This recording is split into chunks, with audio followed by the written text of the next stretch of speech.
Hi, welcome to this fundamentals discussion on Nitro formatters. Today we're going to talk about how formatters are used in Nitro to display content in the document. Formatters are a somewhat unique concept to Nitro. They're not totally unique in that the underlying structure is very similar to the structure used to create Word documents, or that sits behind Word documents. So unless you've done any kind of Word programming, you probably haven't seen these formatters before. So we're going to discuss that today and how the formatters are used to place content in the document. Every bit of material that is placed in a document in any form is always placed there through a formatter. Even if you didn't type a formatter, Nitro will have put one in there for you. But all the material, all the content that shows up in a document is placed there through a formatter. So we can see that formatters are important to understand with the Nitro document programming language. Now, along with understanding how formatters work, it's very important and crucial to also understand the concept of revisions in Nitro, because formatters and revisions work together. Now, revisions are a concept that is unique to Nitro. A revision is used to essentially apply its content to a formatter. You'll find as you work through coding a document that you'll use a revision on just about every formatter when you're placing content in the document. It's not required, but it's likely that you'll use a revision with just about every formatter. So it's important to understand both formatters and revisions and their relationship, how they work together. Once you have that understanding, you'll be in a great place to start programming in Nitro. Okay, so let's get started. To begin with, let's just take a look at what we have here. We have basically a start from scratch document. And if we press F5, over here in our document, we see start from scratch. Now, the only thing I've added to this is I've added 4 variables up here at the top. A variable with some long text, a variable with some short text, and illustration, which is basically an image and a number. So we're going to take these 4 items and put them in a revision and then show you how we use a revision and apply its contents to a formatter. So let's go ahead and create that revision. Okay, so at this point what I've done is I've created another variable and assigned to that variable a revision. You can see that the revision has no type. It's just content separated in these curly braces here. And it means nothing. If I press F5 right now, you can see nothing happens to the document because this is just a variable and it's not used yet. But inside of the variable is this revision. And inside a revision, it can have 2 things. It can have elements, which all 4 of these variables are considered an element. And it can have properties. Okay, so before we add any properties to this, I just want to show you how this works when we apply it to a formatter.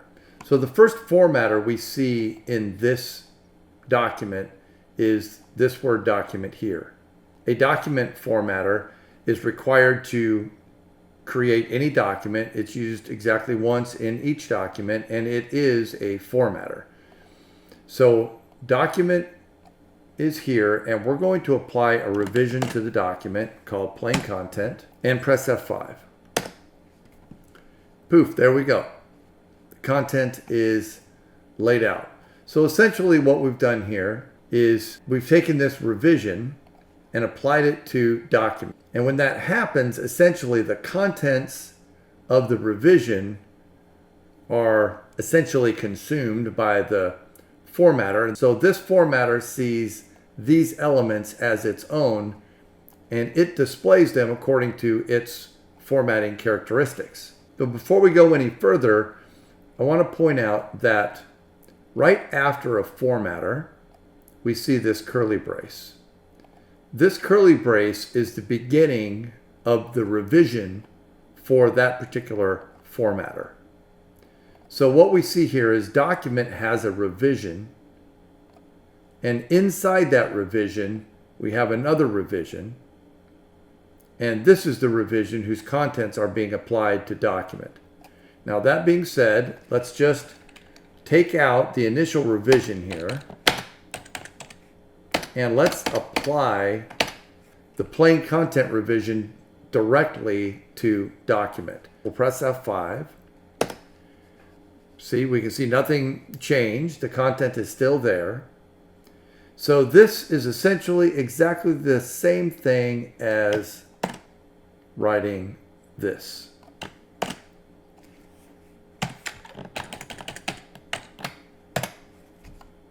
F5, same thing. Pretty easy to understand. All right, so let's return this back to the normal way we see code laid out in Nitro. F5, that's beautiful. Now we talked about revisions also having properties. So let's add here a text color just to add a property to this. And let's give it blue. F5. And there we go.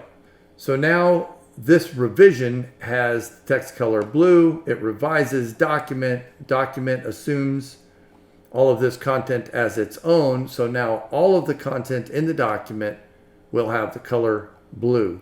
All right, so we've talked about using a revision to basically revise a formatter. Now we're going to go ahead and revise a revision. As I said, revisions can be applied to just about anything, and you can actually revise another revision. So plain content is a revision, and we're going to revise it and add in here a separator property and press F5. Watch the content here. There we go. So by revising that revision, we told it to place a paragraph between each element. So I want to stop and discuss this for a moment, because we can notice when we look over here at our document that our content is laid out vertically. Essentially, it's stacked. And I mentioned that we're separating these with paragraphs. What's happening here is document is using what we call block formatting. And when block formatting is used, the content is placed into paragraphs. Each element is placed into a paragraph, which then stacks it on the screen in a vertical fashion. So what we see here is long text being placed in a paragraph, and then a paragraph separator, the short text placed in a paragraph, on and on. But at times, we're also going to want to lay out our content horizontally in a regular horizontal flow.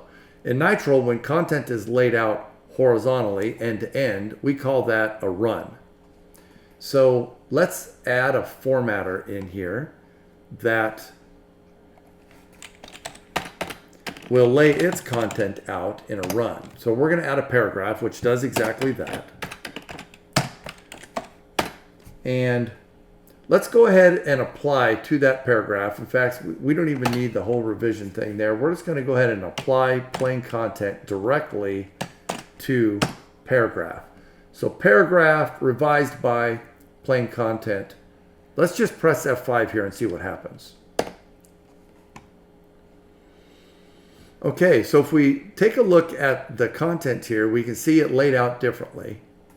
It started by laying out the long paragraph, which ends right here with miles, and then followed to the right, no place like home, then the image, then the year.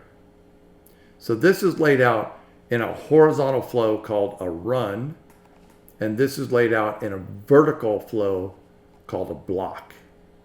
So block behavior, run behavior. And that's two different ways that formatters lay their content into the document, either in a block format or in a run. All right, so now let's go ahead and take this one step further, and let's go ahead and revise just this paragraph. So we are revising plain content again, but we're going to scope it to just this paragraph by adding it here. And here the text color is blue, so here we're going to make the text color black. So let's see if what happens here. Let's just press F5, and there we go. So here the document is being revised by plain content, and the document is told all of your color everything blue. Paragraph, on the other hand, said for my content, turn everything black. So that's exactly what happened here. And that's the power of revisions, is you can revise something with a revision, and then in a particular scope, you can change that revision to apply different styling or formatting or content as needed. Okay, so that establishes the relationship between a revision and formatters in a nutshell. Very simply, you pick a formatter, you apply to it a revision, either directly or indirectly by referring to a revision created somewhere else, and then you add content. So let's go ahead and do that. Let's create here a table, and let's revise it with the content table cell text. Okay, let's take that, press F5, and we have here some text, table cell text. It's assuming the color blue because it's inside the document, and the document color is blue. And let's talk about what's going on here, because all we have here is the word table, and then we have this text on the screen. But what's actually going on behind the scenes is Nitro has created a column, a row, and a cell, and inside the cell is a paragraph with the text table cell text. Now, we didn't type any of that, and as I mentioned earlier, if you don't provide formatters to Nitro, Nitro will assume it knows what you meant, or it knows what you want, and it will create the formatters for you and lay the content into the document with that structure created behind the scenes. So that's what happened here with this text. So let's go ahead and replace this text with plain content. So now we'll have plain content applied to a document, plain content applied to a paragraph, and here we're going to apply it to a table. We're just going to press F5 right here. Okay, so what's happened here is, again, we didn't give it any formatting parameters, so it just picked some on its own, and what it did is it created 4 rows. 1, 2, 3, 4 rows, and in each row, 1 cell. So there's 1 column, 4 rows, and 1 cell in each row. And we can probably make that a little clearer by just adding a border to this table. Now you can see I added a parameter to table. I'm going to press F5 and we're going to talk about that. So in Nitro, when you use a formatter, the formatter itself must be constructed with its parameters and then revised. Now, if we take a look at the parameters for table, they're all nullable, so none are required, which is true for most formatters. Most formatters do not require parameters. Some do. If they're required, the compiler will tell you at build time. So here, what I'm doing is I'm applying a border class. So I'm just adding a 1 to that, and Nitro will know that that means put a 1 pixel border all the way around this table. So when creating a formatter, you apply your parameters first, construct the formatter, and then apply the revision. And that's what we've done here. We've got a table with a parameter and then a revision, and then we're revising that with plain content, and we get what we see here. Now let's take it a step further and let's add a row to this.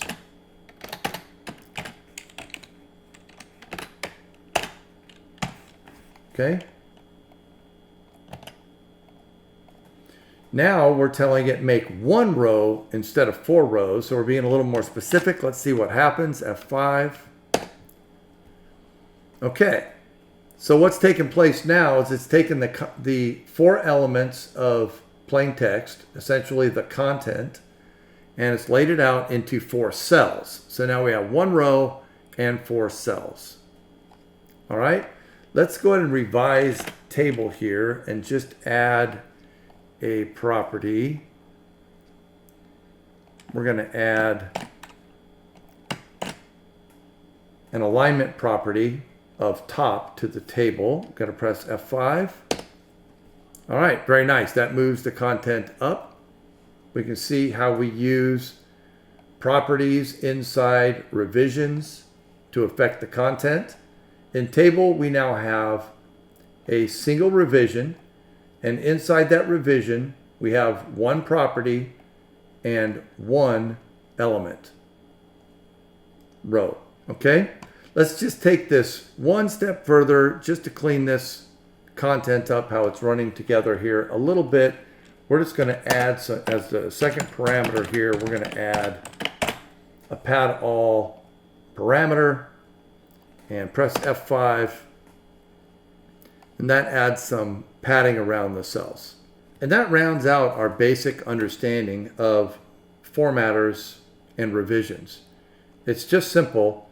And with that understanding, you can start a document and at any point just say, okay, I want a formatter of type paragraph and I want to revise it by giving it some text.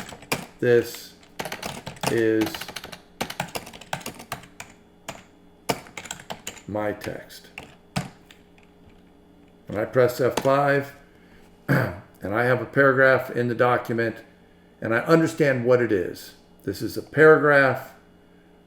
It has a revision, and inside the revision is this element, and the element is, this is my text. I can then add formatting properties to that.